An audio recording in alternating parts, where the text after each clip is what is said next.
Harley Quinn Birds of Prey was directed by Kathy Yan and written by Christina Hodson. This was also produced by Margot Robbie, so something tells me that there was a lot of passion in this project just from watching the movie today. I went to about a 2:30 showing in the afternoon. It was not a packed theater. I think maybe me and maybe 8 other people were in the theater. I can see where all those memes messing around with, you know, the lack of a showing on an audience standpoint in the theater. I can see where that's coming from. However, to be 100% honest, while watching this movie, it didn't make sense to me why the theater was so empty. This movie, so energetic. I had a blast watching this. It was fun start to finish. There's never a moment on screen where anything is happening where you're just not entertained.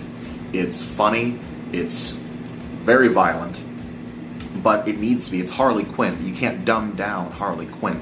The movie has an R rating. It is the second time that DC has ever actually released an R-rated film with one of their title characters being the forefront focus. You had the Joker, and then now you have Harley Quinn. And this movie, just like Joker, really does benefit from an R rating. It's not held back. It doesn't have any leashes on it. They drop F-bombs like you wouldn't believe. I think they were trying to beat the Wolf of Wall Street's record, to be 100% honest. The performances were phenomenal. Margot Robbie as Harley Quinn, you could tell she is eating this up. There is not a moment where you are watching her performance where you don't think, God, I bet she loved every moment of this production. She is the embodiment of Harley Quinn. I can't see anybody else playing her, to be 100% honest. Mary Elizabeth Winstead as the Huntress. She does not get as much screen time as I think she should have, and I'm sure there's a lot of stuff that got left on the cutting room floor. But for the moments in the movie that she is in, especially in the third act, where she really does get to shine towards the end, she is funny. There is so much dry humor there. She will honestly make you laugh. I did laugh out loud at some of the dialogue that was given to her, and a lot of it feeling like she got some freedom to ad-lib, and I do love that. You got to give actors room to work. Journey Smollett-Bell, she plays Black Canary. Now, she really, in my opinion, is actually the second main character, because the whole plot, without spoiling, is about them trying to basically protect this girl who steals a diamond, and basically Black Mask, played by Ewan McGregor, and we'll get into him in a second. Basically, he wants this for a very specific reason. I won't reveal the reason why for plot purposes, but he basically puts a hit out on this girl and Harley because he wants that diamond back. Now, Harley and Joker, as it is in the previews of the movie, and the trailers, commercials, whatever, basically she and the Joker have split. That's how the movie starts, so it's not a spoiler.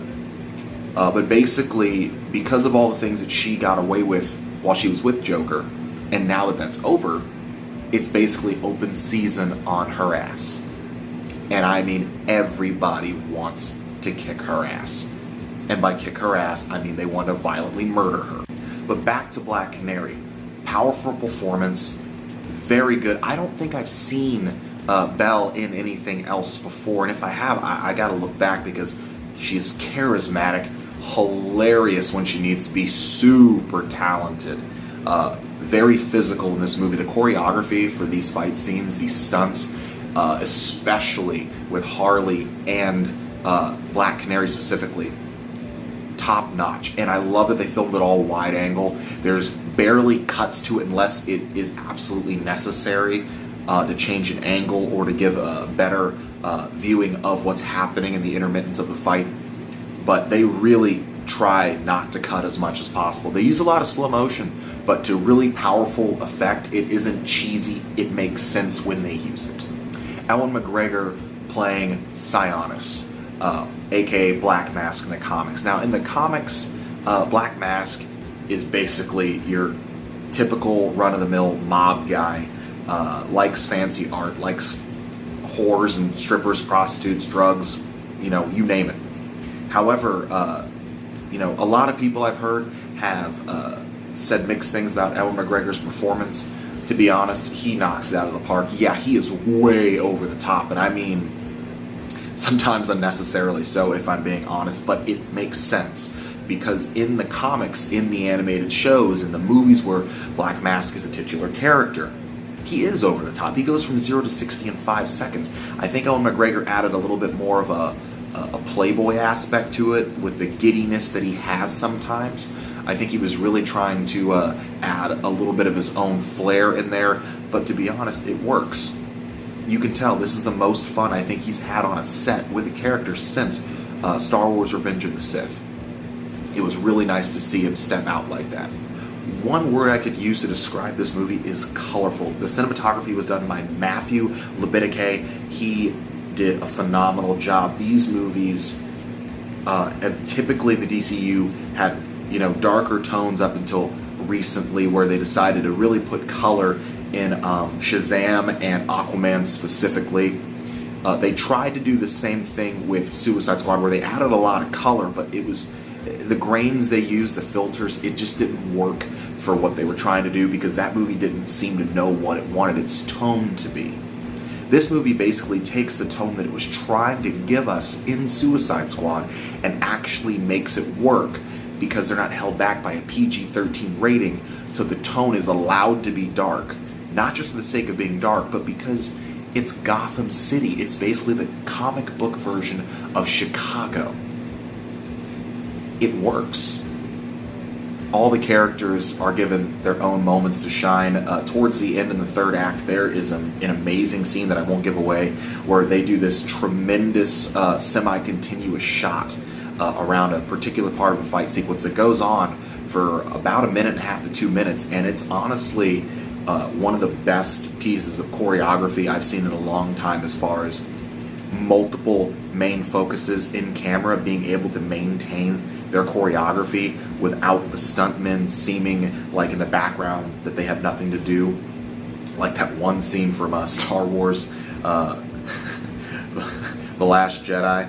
A lot of you will know which one I'm talking about, in the red room with Snoke, Kylo, and Rey, when they're fighting all the whatever the hell guards they are. And if you look closely at the side, you can see that the stuntmen are just looking for shit to do and falling over for the sake of falling over. It doesn't happen here. All in all, I think this movie is not getting enough credit for what it deserves. This movie was made between $80 million to about $100 million budget, and on a budget like that, especially a movie that I think it was running somewhere under 2 hours, it felt at least, maybe right at 2 hours. I didn't actually pay attention to the runtime. I probably should have. It didn't feel overly long. It didn't feel overly short. It felt just where it needed to be. And for the amount of entertainment, it really did work. And unfortunately, this movie has only seemed to accrue somewhere between about 120 million to 180 million back at the box office. And it's been out since, I believe, the 7th of February. That's sitting at about 9 days in theaters, and it hasn't broke 200 million yet. That's the lowest opening in any DCEU film ever. For an opening weekend to a first week, that's not doing too well, and that's unfair, because this movie does deserve to be seen. This movie was really cared for. You can tell when you're watching it, everybody involved wanted to make something to make up for all the shortcomings of Suicide Squad. And I think, in my personal opinion, they did. So I'm going to give this movie an A-. Thank you guys for joining me. This is the first official review for this channel.